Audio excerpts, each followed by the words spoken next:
Hey, Shalom, Yeshua, I want to start off souls by giving no praise to Yahweh, Hashem, Yahushua, Hashem, Rakah, Kodash, double honors to the apostles of GMS, and honors to you brothers doing the work in truth. While sincerity, it's a quick one. I don't know if any brothers gone into it, but yeah, I was watching Apostle Bar's video.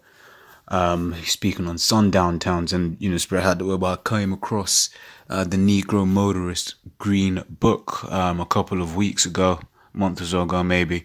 I just wanted to share that with you. Like I said, I haven't got much on this, so we just see where the Spirit leads.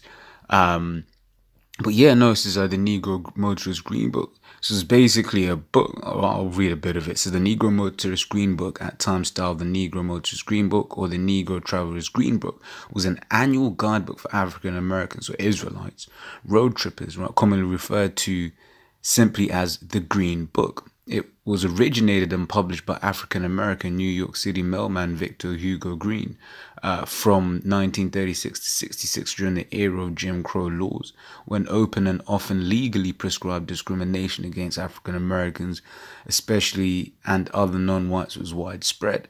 Right? Although pervasive racial discrimination and poverty limited black car ownership, so because we walked through, Jake couldn't do anything, man.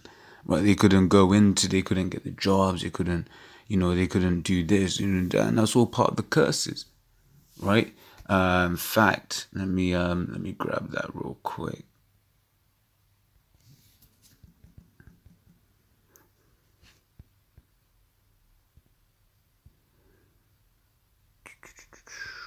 Right, this is Deuteronomy 28:16. It says, "Cursed shalt thou be in the city, and cursed thou shalt thou be in the field.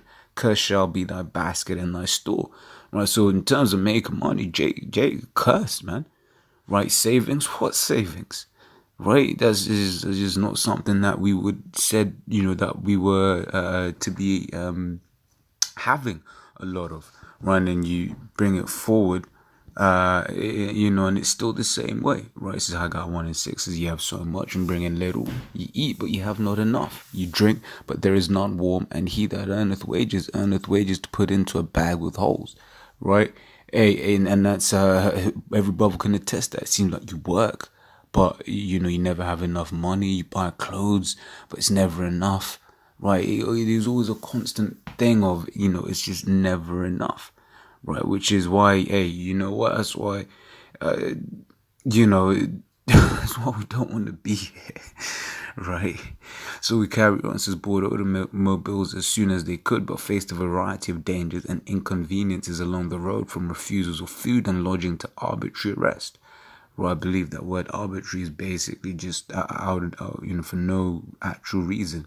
Subject to individual will or judgment without restriction, contingent solely upon one's discretion. So basically, however someone felt that day.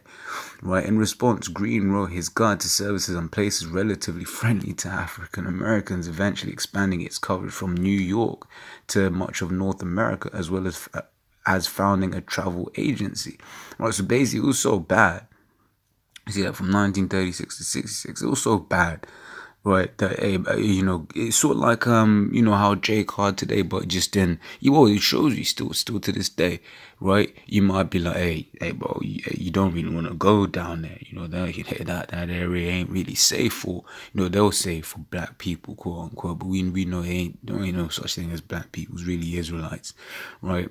So yeah, it got so bad, that there was an actual book saying, yeah, no, it's cool to go to this place, it's cool to go to that place, right? And you know what? Even if those places didn't actually like Jake, they will entertain Jake, right? Why? Because Jake was bringing in the money, right? And hey, this is I always forget where it is.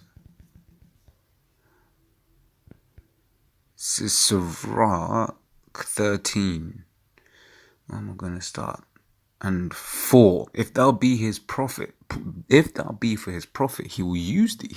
But if thou have nothing, he will forsake thee. Right? And you got many modern day examples of that. Right? If you're making any sort of money, hey, he'll hush things up for you, right? Or he'll praise your name. But as soon as you start, then all of a sudden you're the biggest, worst thing since Hitler, man. Right? In their eyes, anyway. we know the truth.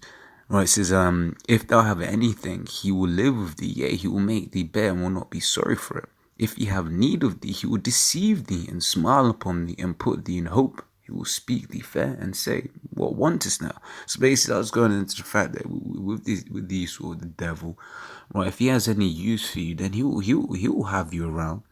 If you can make him money, you can make him a load of money, but all he has to do is suffer your presence, he will do it, right? So it goes on to say, all Negroes who can do so purchase an automobile as soon as possible in order to be free of discomfort, discrimination, segregation, and insult.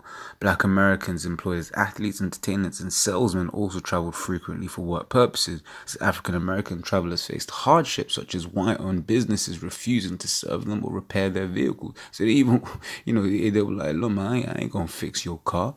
Right? It says being refused accommodation or food by white-owned hotels and threats of physical violence and forcible expulsion from white-only sundown towns. Right? It says Green founded and published the book to avoid such problems, compiling resources to give the Negro travel information that will keep him from running into difficulties, embarrassment, and to make his trip more enjoyable. Well, really, what he wanted to say was into running into racist ass Edomites, man. That's really what he wants, but that's not marketable. That's not marketable, right?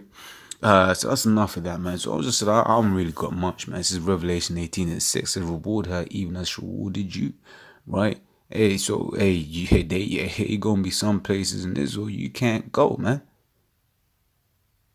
Right? The majority of you Edomites gonna be out there in them pits, man. Right? And that goes to, the heathen nations. But obviously, we read Isaiah 60, talks about how our gates shall be open continuously. So these heathen nations, they're going to be bringing goods in, but all these things, you're going to fear us in the kingdom, man. Just like how we feared you back then. That was the whole purpose of this book, right? Because people feared, right? Jake feared Esau. But in that day, you gonna fear us, man. Which is in double unto a double according to our works. Now, double isn't a literal. That's not, he punched you once, so you punch him twice. No, that's a metaphorical. He punched you once, so have your way with him. Right, you read Revelations 2:25. In fact, let me grab that.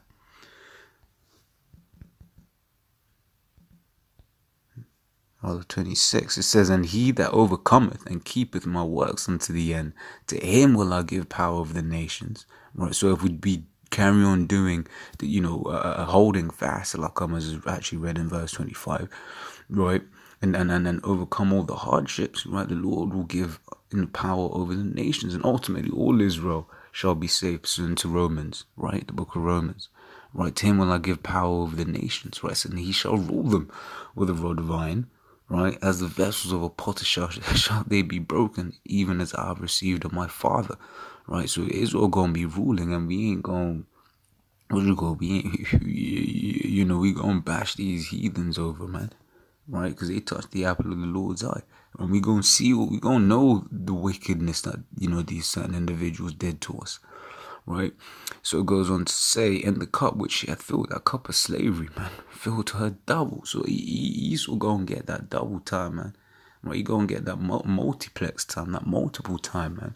It says Ezekiel 35:5, it says, because thou hast had a perpetual hatred and hast shed the blood of the children of Israel by the force of the sword in the time of their calamity, in the time that their iniquity had an end. Right, so Esau's had a perpetual hatred for Jacob, man. You go back to Cain and Abel.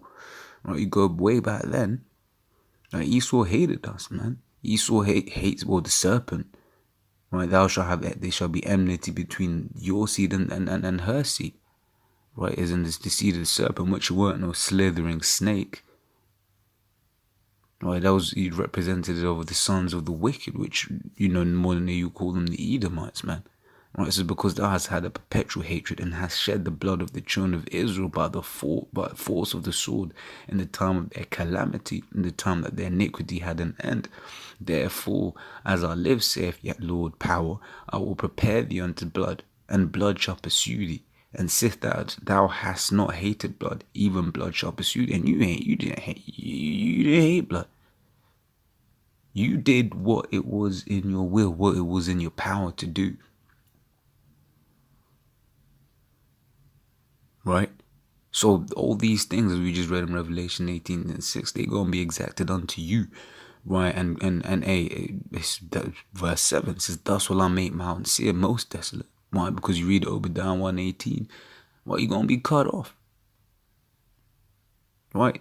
The Edomites, that will never, that land, which could the land going to be given to the children of the tribe of Judah. Right? The land of Edom. But the Edomites, they going to be done away with. Right? It says, and cut off from it him that passed out and him that returned. Right? So yeah, like I said, I can go on, but I believe the point's been made. Right? So this is just been a quick one on what would you call it, the Negro Motorist Green book. So until the next time, we'll say shalom.